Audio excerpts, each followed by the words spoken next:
I wanted to share something with you guys. I was at work last night praying, and the Holy Spirit took over at the end and prayed some things, and I feel like they need to be mentioned or brought up.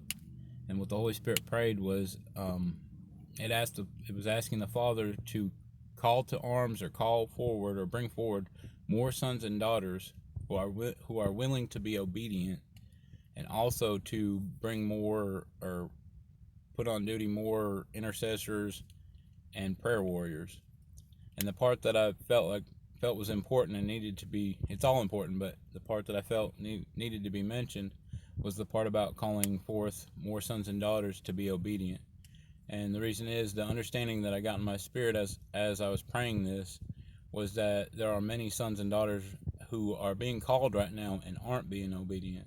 They're being called to do things, or they're being called to do something, or whatever, or not to do something, whatever it may be. They're being called, and God's speaking to them, and they're not listening, they're not being obedient. And so it was like to call more forward because those weren't being obedient. And so I just wanted to share this, and I wanted to encourage everybody to be obedient. And if there's something that God's called you to do, or asked you to do, or called you not to do, He may have called you to, you may feel like God's been telling you to quit smoking cigarettes, or quit drinking, or quit doing whatever it may be. Sometimes it may be a call not to do something because He has a calling on your life and He has a plan. Or it may be a calling to do something, or He may have asked you to go march around a building 3 times, or um, you know, get out and touch a light pole, or whatever it might be that God asked you to do, just to see if you'll be obedient. Some people aren't doing these things, I guess, is what I understand from that. I just want to encourage everybody to be obedient and to go back and do these things.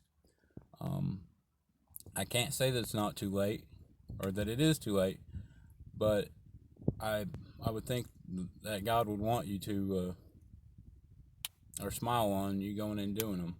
There's a there's a parable in the Bible in Matthew. It's Matthew 21:28 through 31, I think. It says, "What do you think? There was a man who had 2 sons. He went to the first and said, 'Son, go and work today in the vineyard.' 'I will not,' he answered. But later he changed his mind and went. Then the father went to the other son and said the same thing. He answered, 'I will, sir,' but he did not go. Which of the 2 sons did what the father wanted?" "The first," they answered. And that was the correct answer. And so I just want to encourage everybody to be that first son, that even if you may have technically not said no to God, but in your actions you have. I just want to encourage, if you didn't be obedient originally, to go and do that thing, to go be obedient, or to ask the Lord, depending on what it is, ask the Lord if it's okay if you go now and do it now. But thank you guys, and God bless you. Have a good day.